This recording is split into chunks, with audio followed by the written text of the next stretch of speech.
Rome, 150 AD. The height of the Pax Romana. From the Pillars of Hercules to the banks of the Euphrates, the world is quiet. The borders are solid. The grain ships are on time. If you were looking at a map, you would see an empire at the absolute peak of its power, a machine of marble and iron that looks like it could last forever. But maps lie and statues don't breathe. Step away from the Forum, leave the emperor's palace and walk into the shadow of the back streets. Here the marble disappears. The smell of incense is replaced by the stench of open drains and rotting grain. Here, in the crowded, leaning apartment blocks of the Suburra, the greatest empire on earth feels like a death trap. For the average Roman, survival isn't a right, it's a daily miracle. One loose floorboard, one tainted cup of water, or one bad harvest, and the entire world unravels. This is not the Rome of legends. This is the Rome of the vulnerable. And if you want to understand how this empire truly functioned, you have to stop looking at the crowns and start looking at the cracks. Meet Marcus. He is a laborer, one of the hundreds of thousands who make this city run. Marcus doesn't live in a villa with a garden. He lives in an insula, a multi-story apartment block that leans precariously over a narrow, sunless street.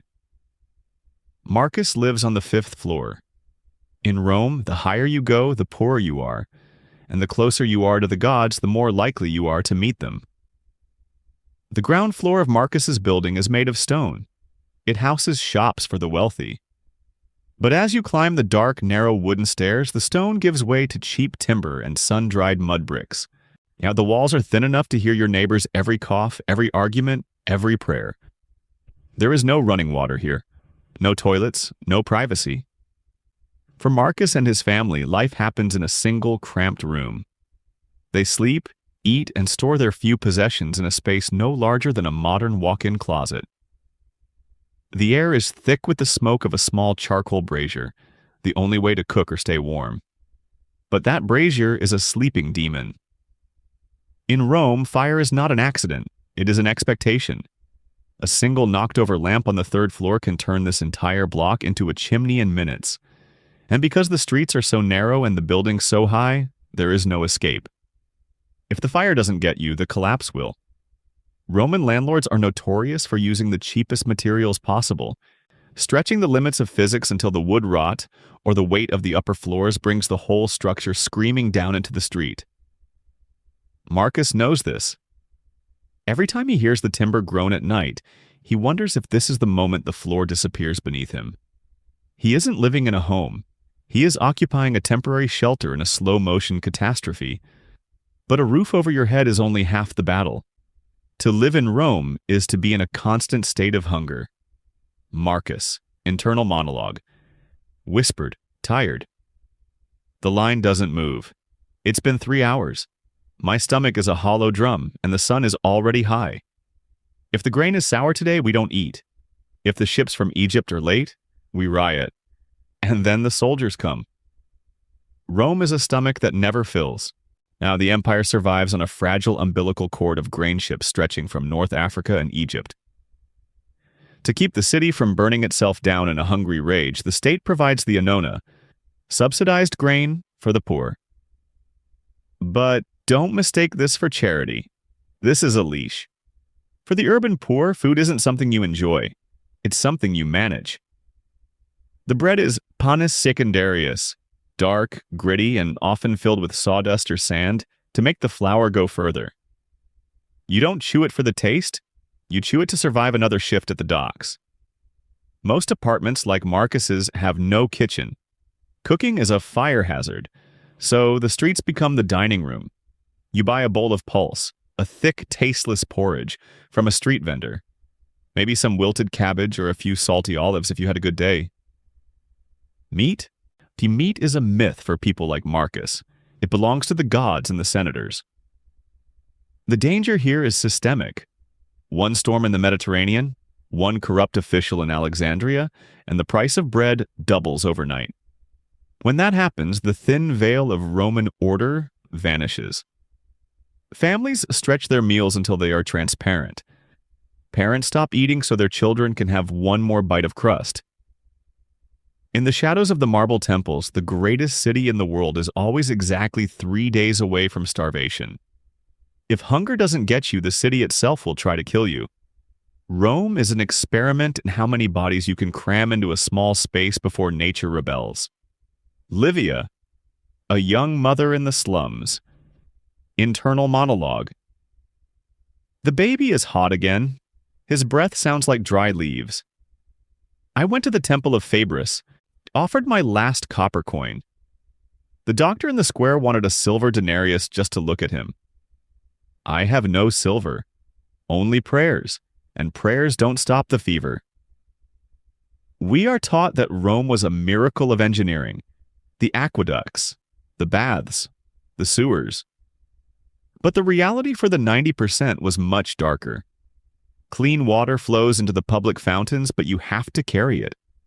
Thousands of women and children haul heavy jars up rotting staircases every day. And what goes up must come down. Without plumbing in the Insulae, human waste is often dumped directly out the window into the streets below. The Great Sewers, or Cloaca Maxima, mostly serve the low-lying areas and the wealthy villas. In the slums, the air is a permanent fog of decay. Then there are the baths. To us, they look like spas. To a microbe, they were a paradise. Thousands of people, the sick, the healthy, the dying, all soaking in the same heated, stagnant water. There were no antiseptics, no understanding of bacteria. A small cut on your foot from a sharp stone in the street could turn into gangrene within 48 hours. Roman medicine was a desperate mix of Greek theory and superstitious guesswork. Doctors were often slaves or freedmen who practiced bloodletting and herbal poultices. If you caught an infection, you made your peace with the gods. Death in Rome wasn't a tragedy, it was a statistic. Life expectancy for the poor hovered in the late 20s. You didn't grow old in Rome, you just endured until you were replaced. You might think the famous Roman law would protect you, it doesn't. In Rome, the law is not a shield, it is a weight. Your status defines your reality. But if you are a humiliores, a person of low status, the law treats you as a nuisance to be managed, not a citizen to be heard. A prisoner, internal monologue. They didn't even ask for my name. The merchant said I stole the cloth. I told them I found it. They didn't listen to my words, and they listened to his ring. The gold on his finger spoke louder than my life. Now I wait for the whip. Evidence matters less than influence. In a Roman court, the testimony of a wealthy man outweighs a dozen poor witnesses. If you are a slave, your testimony is only legally valid if it is taken while you are being tortured. Think about that. The Roman mind believed that truth could only be found through pain.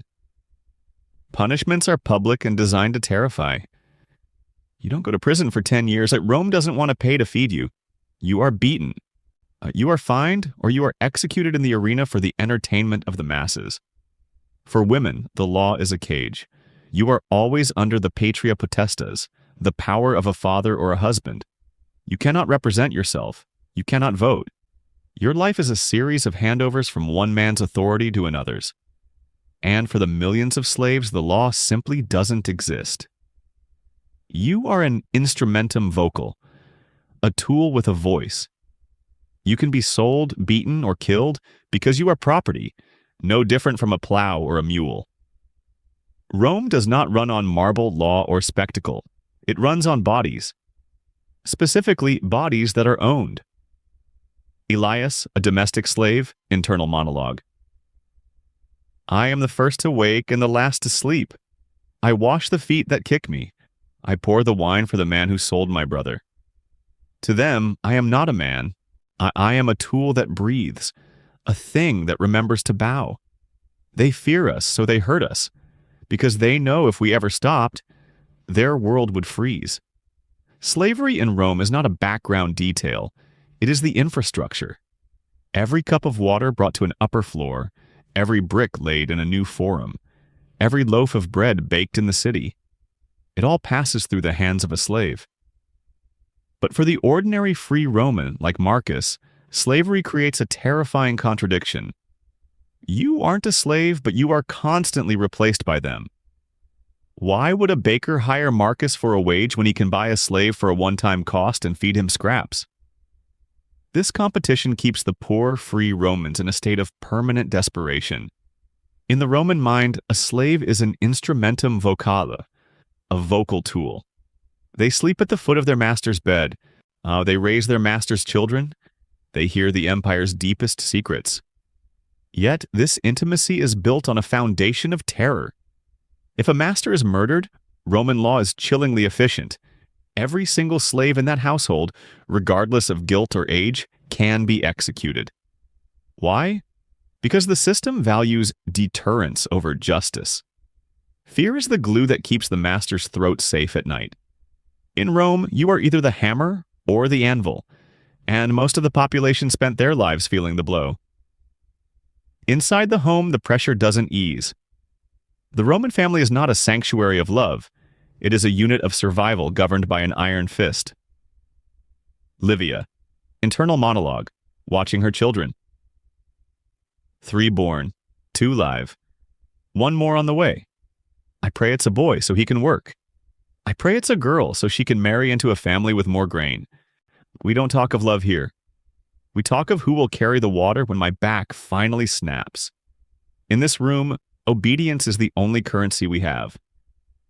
At the center stands the pater familias. By law, he holds the power of life and death over everyone in his house. He owns the property, he decides who his daughters marry, and in extreme cases of shame, he can legally kill his own children. Childhood is a luxury the poor cannot afford. As soon as a child can carry a jar or sweep a floor, they are a laborer. There is no playtime in the Suburra. There is only training for a life of toil. And the tragedy of the Roman family is its transience. With high infant mortality and the constant threat of disease, parents learn a brutal form of emotional distance. You don't get too attached to a child who might not see their 5th birthday. When the hunger, the filth, and the fear become too much, the empire opens the release valve. Marcus' internal monologue in the stands of the arena. The sun is hot. The smell of blood and sand is everywhere. For a moment, I don't feel the ache in my joints. I don't hear my wife coughing. Today, I am a Roman. Today, I decide who lives and who dies with a turn of my thumb. It's a lie, I know.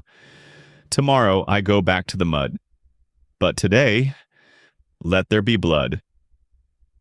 The games are free, the chariot races are loud. This is bread and circuses. It is a sophisticated psychological tool. The state understands that an entertained population is too distracted to revolt.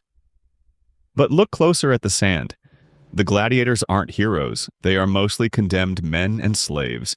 Their deaths are a ritualized performance of the empire's power. You know, watching a man die in the arena serves a dark purpose. It tells the ordinary Roman, no matter how bad your life is, at least you aren't him. It creates a distance between the spectator and their own vulnerability. Rome is famous for its legions, but the legions are made of men, and men break. Titus, retired veteran, internal monologue. 20 years, I bled in the forests of Germania and the dust of Parthia. They promised me land, they promised me a life. Now I am back in the city I bled for, and I am a stranger. The land they gave me was a swamp I couldn't farm. I sold it for a month's rent in this rotting apartment.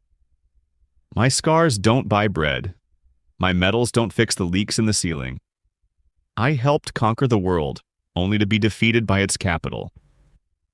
The veteran is a common sight in the streets of Rome. Once the backbone of the empire, now just another body in the crowd. There are no pensions, no VA hospitals. If you survived the spear and the plague abroad, you return to a city that had moved on without you. Many veterans find themselves working as muscle for wealthy patrons, or as guards in the very insula that threaten to collapse on them. The iron discipline that once held the borders of the world now only serves to help them endure the indignity of poverty. Rome's greatness was built on their backs, but once those backs are bent, the empire has no further use for them. Rome is a machine built for the young and the strong. But what happens when the machine breaks? In a world with no safety nets, an injury isn't just a medical problem, it's an economic death sentence. Marcus, internal monologue. Older, coughing, looking at his scarred hands. My back is a map of every stone I ever carried for the Emperor. Now it won't straighten. My fingers are stiff as frozen twigs. The foreman at the docks didn't even look me in the eye today. He just pointed to the boy behind me. The boy is 16. I am 40. In Rome, 40 is a ghost. If my son doesn't earn today, we sleep in the street. There is no retirement in the Subura. If you cannot work, you are a mouth that consumes without producing. For the elite, old age is a time of wisdom and political influence. For the ordinary Roman, it is a period of terrifying exposure. Women face this reality even more sharply. A widow without a grown son is a leaf in a storm. She survives on the fringes, selling scraps, performing menial labor, or relying on the thin, unpredictable mercy of neighbors. Eventually, the struggle ends. But even in death, Rome maintains its layers. For the wealthy, death is a monument, a marble tomb along the Appian Way, a family name carved in stone for eternity. For Marcus and Livia, death is a hole in the ground, or a small ceramic jar in a crowded columbarium. Livia, internal monologue, standing by a communal grave. I don't ask the gods for a paradise of gold. I just ask for rest. No more stairs to climb. No more smoke in my lungs. I want to be remembered, but the city is so loud. Does the Tiber remember the pebbles at its bottom? We are the pebbles. We held up the bridge, and now we are swept away. Most Romans belong to burial clubs, small cooperatives where they pay a few copper coins a month just to ensure they aren't thrown into a mass pit. It is the final indignity of the Roman life. The desperate struggle to remain a person, even when you have become a corpse. How did they do it? How did millions of people live every day knowing that everything could vanish in a heartbeat? The answer lies in a brutal form of resilience. To be Roman was to accept that the world was chaotic and the gods were fickle. You didn't expect the government to save you. You didn't expect life to be fair. Marcus, internal monologue. I don't look at the future. The future is a luxury for those with full bellies. I look at today. I look at the grain in the jar and the breath in my children's lungs. If we survive until sunset, we have won. The emperor has his marble. I have my life. For now, that is enough. This is the psychological engine of the empire. And a population that expects nothing is a population that can endure anything. They found joy in the small things. A shared joke at the fountain, the warmth of a sunlit street, the brief distraction of a race. Not because life was good, but because life was short. Rome did not collapse in 150 AD. It wouldn't fall for centuries, but the seeds of its ending were already sown in the way it treated its people. A society that treats human life as a replaceable commodity is a society with a hollow core. When we look back, we shouldn't just see the grandeur. We should see the cost. Every stone in the Colosseum was paid for with the sweat of someone who had no choice. Every law that governed the world was a weight on the neck of someone who had no voice. And the narrator, final voiceover, deep and resonant. The history of Rome is often told as a story of great men, but the true history of Rome is written in the silence of the Subura. It is in the prayers of mothers like Livia, the exhaustion of laborers like Marcus, and the bitterness of veterans like Titus. They were the true architects of the Pax Romana, not because they chose to be, but because they had to survive it. And perhaps that is the most haunting lesson of all. The greatest empire the world had ever seen was held together not by the strength of its marble, but by the terrifying, fragile endurance of the people it refused to protect. They lived close to the edge, and eventually the edge gave way. If this journey changed how you see the past, subscribe. Join us as we peel back the marble to find the human heart beneath history. Because the story isn't over, it's just waiting to be remembered.